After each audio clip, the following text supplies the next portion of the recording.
Hello there, everybody, and welcome back to Nancy Drew Mobile Mysteries Shadow Ranch. Nancy has just figured out that the Criders are the ones who have been sabotaging the ranch. Bess, George, and I were the first ones to get to Aunt Bet just now, Nancy goes on, still addressing Dallas.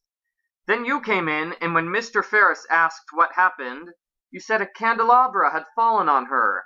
But the only way you could have known that is if you were the one who made it fall on her. The other guests consider this, then turn towards Dallas, waiting for an explanation.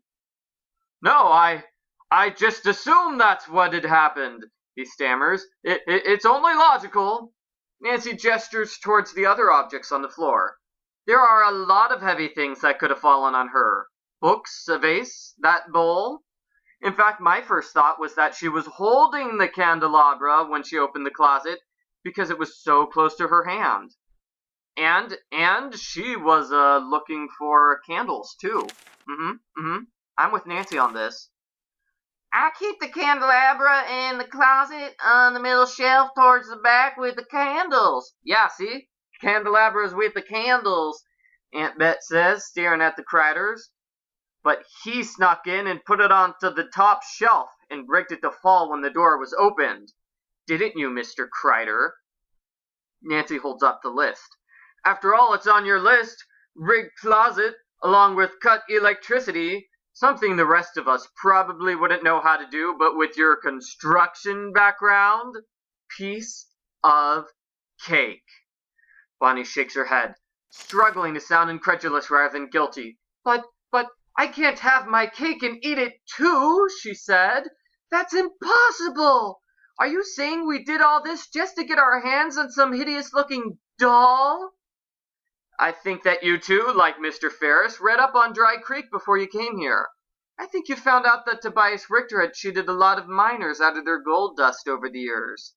Gold dust which was never recovered. I think the noises Bess heard coming from the wall was you. The noises were you, combing the assayer's office next door, searching high and low for Richter's missing stash of gold. Jim shakes his head. You lost me.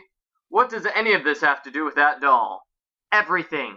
When the Criders saw that doll, they knew their search was over, because of something else they'd seen in that ghost town. Wow, Nancy knows everything.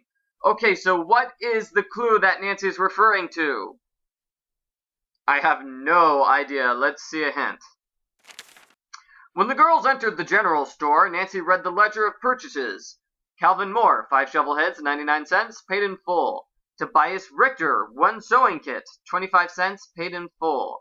Lizzie Applegate, assorted sheet music, 11 cents due. So the assayer bought a sewing kit, which means he's guilty! Guilty of knowing how to sew? Let's read Nancy's explanation. According to the ledger, still sitting in Dry Creek's general store, Tobias Richter had bought a sewing kit. Now, I can see a prospector or a miner buying a sewing kit, but an assayer? Someone who works in an office all day? Not so much. George catches her breath as she realizes what Nancy is getting at. Oh my gosh! Nancy gives Bess her flashlight and, by its light, inspects the doll as she talks.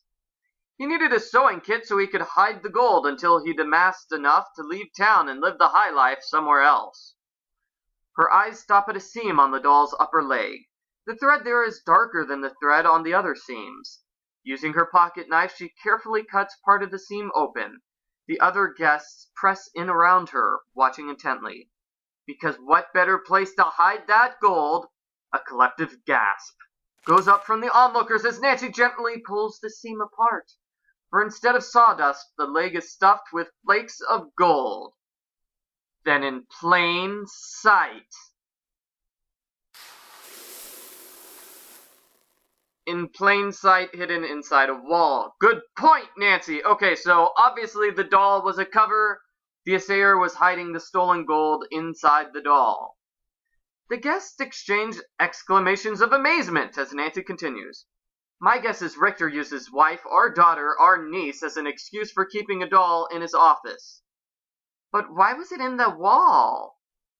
Bess asks.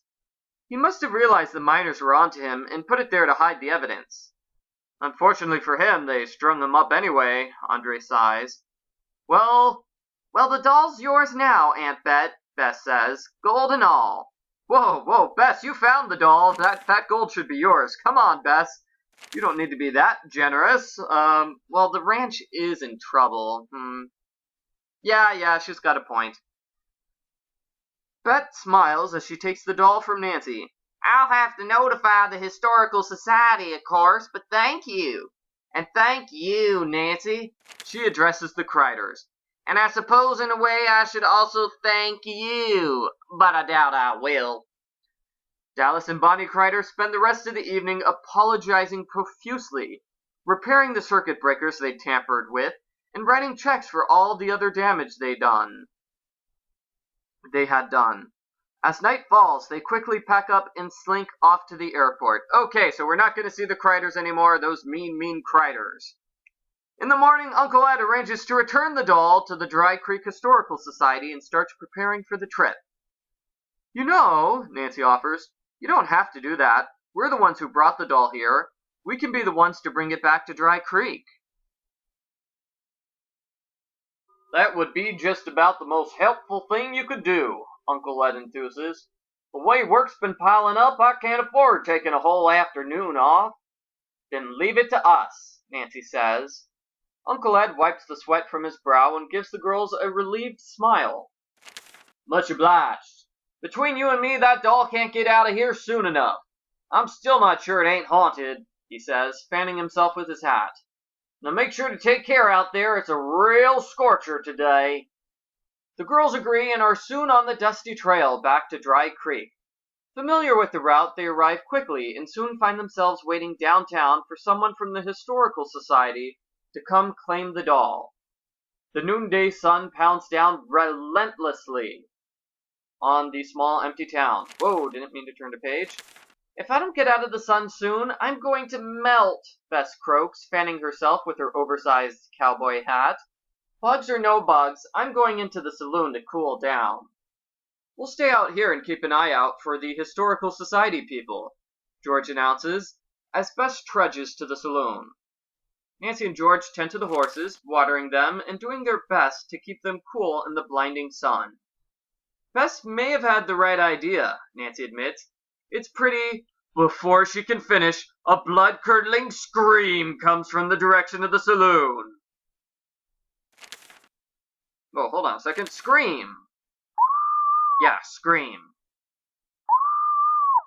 Nancy and George immediately snap into action and rush to the saloon, realizing that this has to be the end of the chapter and we need to end the chapter on a cliffhanger.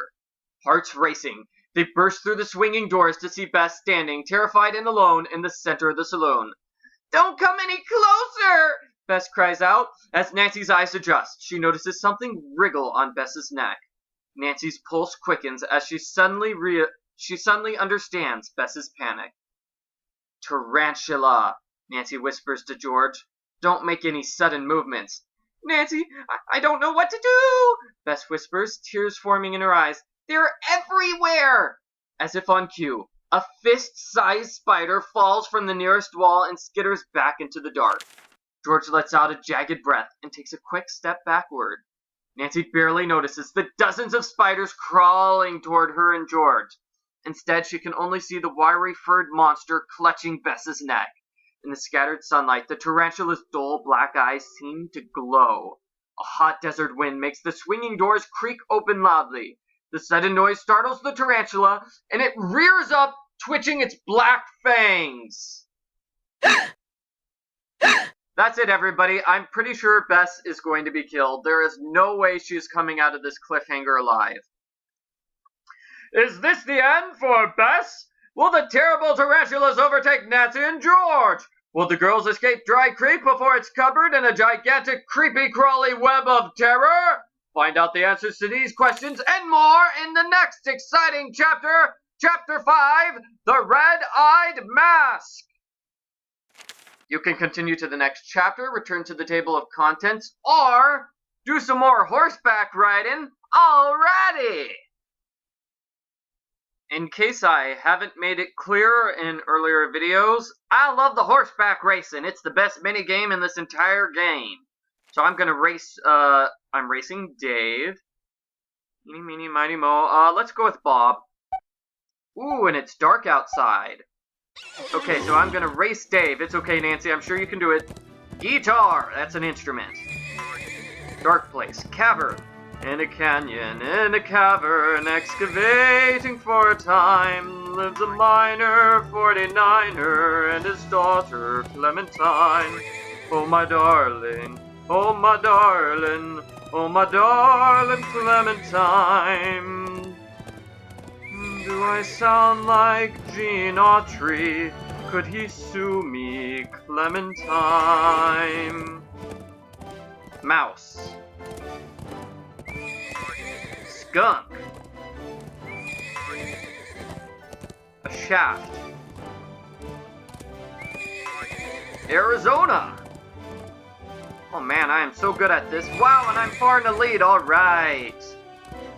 Oh, I didn't need to sing. There is, whatever you call it. There's background music. I don't need to sing.